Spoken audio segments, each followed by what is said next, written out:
Eerie Effects of Changing Seasons on Human Behavior. I already had the title, Whether, Weather, to Steal or Not to Steal. Instead, I had a sudden impulse to write my first novel. After all, I reflected, I'd already written books of yarns, so why not for a change tackle and concentrate on one single story, say about one single courtroom trial?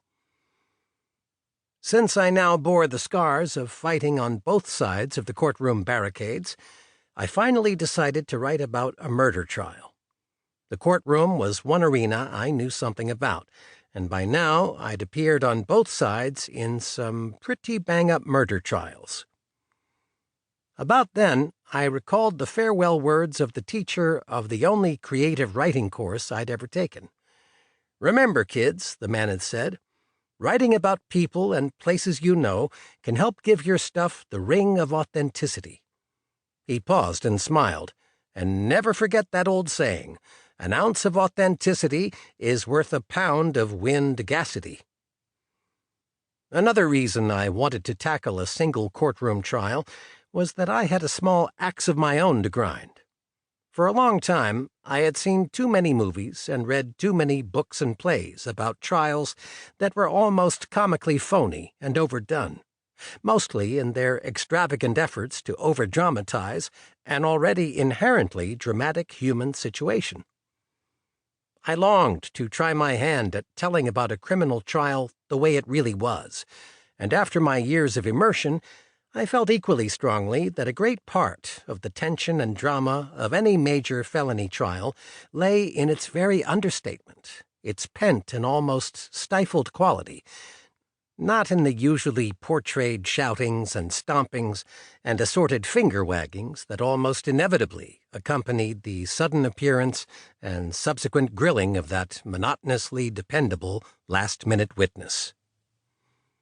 In what other forum, I asked myself, could a battle for such awesomely high stakes, freedom, and sometimes life itself, be fought in such a muted atmosphere of hushed ritual and controlled decorum, one so awash with ancient rites and Latinized locutions, one so filled with such obescent rhetorical antiquities as, "If it please your honor," and all the rest?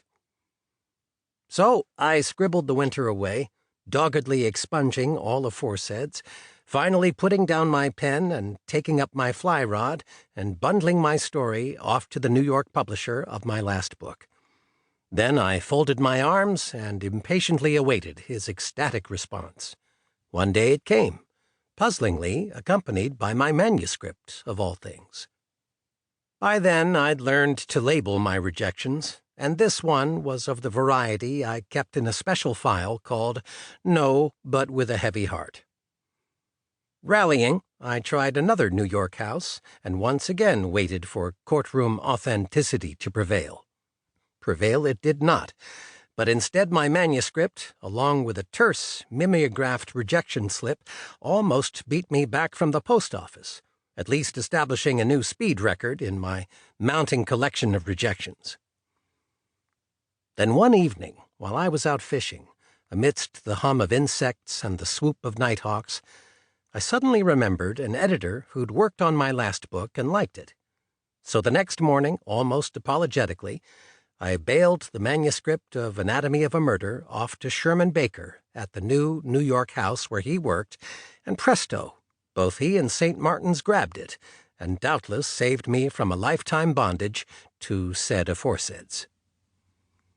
After that, things began happening at a furious pace. I can't possibly remember all, but I do recall a few.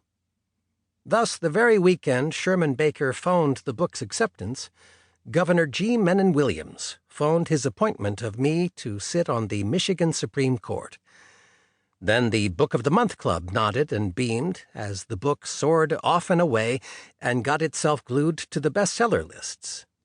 A grinning Johnny Carson mispronounced my name on television. My split infinitives appeared in 17 languages. Elihu Weiner made a play out of my story. Then Otto Preminger, and it seemed half of Hollywood, descended upon the old stone courthouse in which I'd postured and pure.